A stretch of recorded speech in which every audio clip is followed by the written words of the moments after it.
ಪ್ರಕರಣದಲ್ಲಿ ಹೊಸ ಕ್ಯಾರೆಕ್ಟರ್ ಕೂಡ ಎಂಟ್ರಿ ಆಗಿದೆ. ಅದು ಯಾರು ಅಂತಂದ್ರೆ ಪವಿತ್ರ ಗೌಡ ಅವರ ಮಾಜಿ ಪತಿ. ಸೊ ಅವ್ರೇನು ಹೇಳಿದ್ದಾರೆ? ಪ್ರಮುಖ ಆರೋಪಿ ಪವಿತ್ರ ಗೌಡ ಪರವಾಗಿ ಮಾಜಿ ಪತಿ ನಿಂತ್ಕೊಂಡಿದ್ದಾರೆ. ಅವ್ರೇನು ಹೇಳ್ತಾ ಇದ್ದಾರೆ? ಸಂಜಯ್ ಸಿಂಗ್ ಅವರು ಎಕ್ಸ್ಕ್ಲೂಸಿವ್ ಆಗಿ ಮಾತನಾಡ್ತಾ ಇದ್ರು. ಅಶ್ಲೀಲ ಮೆಸೇಜ್ ಬಂದಿದ್ರೆ ದೂರು ಕೊಡಬಹುದಾಗಿತ್ತು, ಅದರ ಬದಲು ಹೀಗೆಲ್ಲ ಯಾಕೆ ಮಾಡಿದ್ರು ಅನ್ನುವಂಥ ಮಾತನಾಡಿದ್ದಾರೆ. ಪ್ರಕರಣದಲ್ಲಿ ಪವಿತ್ರ ಗೌಡದ್ದು ತಪ್ಪೇನಿದೆ ಅಂತ ಕೇಳ್ತಾ ಇದ್ದಾರೆ.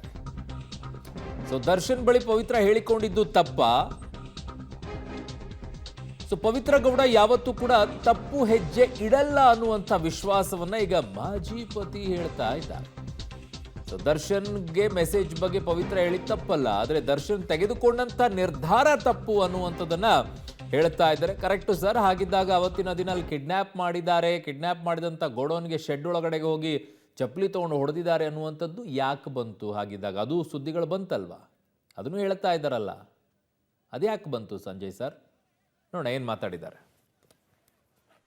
ನಮಸ್ಕಾರ ಸರ್. ಸರ್, ತಮ್ಮ ವರ್ಷನ್ ಇನ್ನೊಂದು ಸರ್ತಿ ರಿಪೀಟ್ ಮಾಡ್ಬೋದಾ ಈ ಪ್ರಕರಣದಲ್ಲಿ? ಸರ್ ನೋಡಿ, ನಂದು ಕನ್ನಡ ಸ್ವಲ್ಪ ವೀಕ್ ಆಗಿದೆ. ಯಾಕಂದ್ರೆ ತುಂಬಾ ವರ್ಷ ಆಯ್ತು ನಾನು ಕರ್ನಾಟಕ ಬಿಟ್ಟು. ಸೊ ಏನಾದ್ರು ತಪ್ಪಾದ್ರೆ I am so sorry sir. ಪರವಾಗಿಲ್ಲ, ಮಾತಾಡಿ ಸರ್.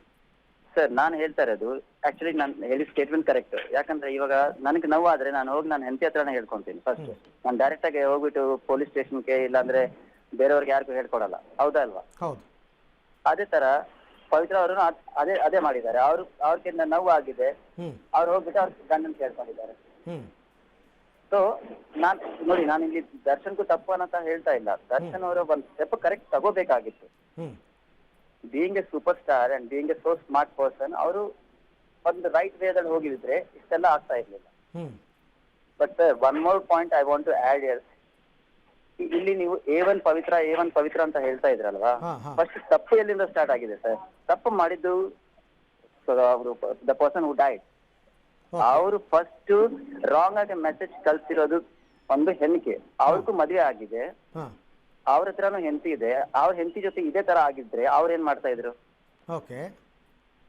ಸೊ ಇವಾಗ ಪವಿತ್ರ ಮಾಡಿದ್ದು ಏನ್ ತಪ್ಪಿಲ್ಲ ಸರ್. ಪವಿತ್ರ ಅವರು ಡೈರೆಕ್ಟ್ ಆಗಿ ಹೋಗಿ ಅವ್ರ ಗಂಡನ್ ಕೇಳಿದ್ದಾರೆ, ಅವ್ರ ಗಂಡ ಅವ್ರ ಫ್ರೆಂಡ್ಸ್ ಕೇಳಿದ್ದಾರೆ. ಅವ್ರೇನೋ ಕರೆದ್ಬಿಟ್ಟು ಮಾತಾಡೋಣ, ಏನಾದ್ರು ಹೇಳ್ಕೊಡೋಣ. ಓಕೆ, ಜಾಸ್ತಿ ಕೋಪ ಬಂದಿತ್ತು, ಎರಡು ಏಟ್ ಹೊಡೆದಿದ್ದಾರೆ. ಅದರಲ್ಲಿ ಅವ್ರದ್ದು ಡೆತ್ ಆಗಿದೆ. ಸೊ ಇದರಲ್ಲಿ it's a matter of accident sir. There is nothing called building crime. Sanjay Singh ಅವರೇ, ನಾನು ಹೇಳ್ತಾ ಇರೋದು ರೇಣುಕಾ ಸ್ವಾಮಿ ಏನೂ ತಪ್ಪೇ ಮಾಡಿಲ್ಲ ಅಂತ ನಾನು ಹೇಳ್ತಾನೆ ಇಲ್ಲ. ಹೌದು, ರೇಣುಕಾ ಸ್ವಾಮಿಯಿಂದನೇ ಮೊದಲ ತಪ್ಪು ಶುರುವಾಗಿರ್ತಕ್ಕಂಥದ್ದು ಇಲ್ಲಿ ತನಕ ನಮಗೆ ಸಿಕ್ಕಿರೋ ಮಾಹಿತಿ ಪ್ರಕಾರ. ಓಕೆ, ಅಶ್ಲೀಲ ಮೆಸೇಜ್ ಕಳಿಸ್ದ ಅಂತ ಅಂದ್ಬಿಟ್ಟು. ಬಟ್ ನಾನು ಹೇಳಿದ್ದು, ಪವಿತ್ರ ಗೌಡ ಅವರು ಒಂದು ಸಾರ್ತಿ ಈತನ ಅಕೌಂಟ್ ಅನ್ನ ಬ್ಲಾಕ್ ಮಾಡ್ತಾರೆ, ಅವನು ಇನ್ನೊಂದು ಅಕೌಂಟ್ ಕ್ರಿಯೇಟ್ ಮಾಡಿ ಮತ್ತೆ ಕಳಿಸ್ತಾನೆ. ತುಂಬಾ ಬಹಳ ಸುಲಭವಾಗಿ ಎಲ್ಲರಿಗೂ ಹೊಳಿಬಹುದಾಗಿರ್ತಕ್ಕಂಥದ್ದು. ಹೋಗಿ ಒಂದು ಪೊಲೀಸ್ ಕಂಪ್ಲೇಂಟ್ ಕೊಟ್ಬಿಟ್ಟಿದ್ರೆ ಮುಗ್ದೋಗಿರ್ತಾ ಇತ್ತು ಸರ್. ಓಕೆ, ನೀವು ಹೇಳ್ತಾ ಇರೋದು ಕರೆಕ್ಟ್ ಸರ್. ಬಟ್ ಇವಾಗ ನಾನು ಒಂದು ಮಾತು ಹೇಳ್ತೇನೆ. ಪವಿತ್ರ ಅವ್ರದ್ದು ಒಂದು ಬಿಸ್ನೆಸ್ ಇದೆ. ಅವರು ಒಂದು ಶಾಪ್, ಅದೇ ರೆಡ್ ಕಾರ್ಪೆಟ್ ಅಂತ ಸ್ಟುಡಿಯೋ ನಡೆಸ್ತಾ ಇದ್ದಾರೆ. ಅವ್ರಿಗೊಂದು ಗುಡ್ ವಿಲ್ ಇದೆ ಮಾರ್ಕೆಟ್ ಅಲ್ಲಿ. ಅದೇ ತರ ದರ್ಶನ್ ಅವ್ರಿಗೂ ತುಂಬಾ ಒಳ್ಳೆ ಹೆಸರಿದೆ. ಕರ್ನಾಟಕ ಇಂಡಸ್ಟ್ರಿ ಎಲ್ಲ ಆಲ್ ಓವರ್ ಇಂಡಿಯಾದಲ್ಲೇ ಅವ್ರಿಗೆ ಹೆಸರಿದೆ. ಆ ಹೆಸರನ್ನ ಹಾಳು ಮಾಡಬಾರ್ದು. ಡೈರೆಕ್ಟ್ ಆಗಿ ನಾನು ಪೊಲೀಸ್ ಸ್ಟೇಷನ್ಗೆ ಹೋದ್ರೆ ನನ್ನ ಫ್ಯಾಮಿಲಿ ವಿಷಯ ಡೈರೆಕ್ಟ್ ಪೊಲೀಸ್ ಸ್ಟೇಷನ್ಗೆ ಹೋಗ್ತಾ ಇದೆ. ಅದ ಚಿಕ್ಕ ಮಾತುಗಳು ತಗೊಂಡೋಗಿ ಪೊಲೀಸ್ ಸ್ಟೇಷನ್ಗೆ ಹೇಳಕ್ ಆಗಲ್ಲ ಸರ್. ಸೊ ಅವ್ರು ಹೋಗ್ಬಿಟ್ಟು ಡೈರೆಕ್ಟ್ ಆಗಿ ಅವ್ರ ಗಂಡನ್ಗೆ ಹೇಳಿದ್ದಾರೆ. ನನ್ನ ಪ್ರಕಾರ ಐ ಥಿಂಕ್ ಸೊ ಅವ್ರು ಹೇಳಿದ್ದಾರೆ. ಅವ್ರ ದರ್ಶನ್ ಅವರು ಒಂದ್ ಸ್ಟೆಪ್ ತಗೋಬೇಕಾಗಿತ್ತು. ಏನ್ ತಗೋಬೇಕಾಗಿತ್ತು ಅದು ನನಗೆ ಗೊತ್ತಿಲ್ಲ sir. He would have thought. ಅಂದ್ರೆ ಅಲ್ಲ, ಅಲ್ಲೂ ಅಷ್ಟೇ ಬರೋದು. ಈಗ ಒಂದು ಪವಿತ್ರ ಗೌಡ ಅವರು ನೇರವಾಗಿ ಪೊಲೀಸರಿಗೆ ಕಂಪ್ಲೇಂಟ್ ಕೊಡಬೇಕಾಗಿತ್ತು, ಅಥವಾ ಅವ್ರು ದರ್ಶನ್ಗೆ ಹೇಳಿ ದರ್ಶನ್ ಪೊಲೀಸ್ ಕಂಪ್ಲೇಂಟ್ ಕೊಡಬೇಕಾಗಿತ್ತು. ಇಬ್ಬರಲ್ಲಿ ಯಾರು ಒಬ್ರು ಪೊಲೀಸ್ ಕಂಪ್ಲೇಂಟ್ ಕೊಡ್ಲೇಬೇಕಾಗಿತ್ತಲ್ವಾ? ಹೌದು, ಆಗ್ಬೋದಾಯ್ತು ಸರ್. ಎಸ್ ಅಲ್ವಾ? ಕಾನೂನನ್ನ ಕೈಗೆತ್ಕೊಳ್ಳೋದಕ್ಕೆ ನಮ್ಮ ನೆಲದಲ್ಲಿ ಯಾರಿಗೂ ಅಧಿಕಾರ ಇಲ್ಲ. ಹೌದು ಸರ್. ನೋಡಿ ಸರ್, ಇವಾಗ ಒಂದು ಸಿಂಪಲ್ ಕಾಮನ್ ಮ್ಯಾನ್ ಆಗಿ ಮಾತಾಡೋಣ. ಒಂದು ಸಿಂಪಲ್ ಕಾಮನ್ ಮ್ಯಾನ್ ಏನ್ ಮಾಡ್ತಾನೆ? ಅವರು ಕರೆದ್ಬಿಟ್ಟು, ಮಗ ನೋಡಿ ಈ ತರ ಮಾಡ್ಬಾರ್ದು, ಈ ತರ ಹಿಂಗ್ ಆಗಿದೆ, ತಪ್ಪಾಗಿದೆ, ಓಕೆ ನೆಕ್ಸ್ಟ್ ಟೈಮ್ ಮಾಡ್ಬೇಡ ಅಂತಾನೆ ಹೇಳ್ಬೋದಾಯ್ತು. ಬಟ್ ಪದೇ ಬೇರೆ ಅಕೌಂಟ್ ಕ್ರಿಯೇಟ್ ಮಾಡಿ ಪವಿತ್ರ ಅವ್ರಿಗೆ ರಾಂಗ್ ಮೆಸೇಜ್, ಫೇಕ್ ಮೆಸೇಜ್, ಉಲ್ಟಾ ಸೀದಾ ಮೆಸೇಜ್ ಕಳ್ಸಿದ್ರೆ ಯಾವ ಹೆಣ್ಣಿಗೆ ನೋವಾಗಲ್ಲ ಸರ್ ಹೇಳಿ?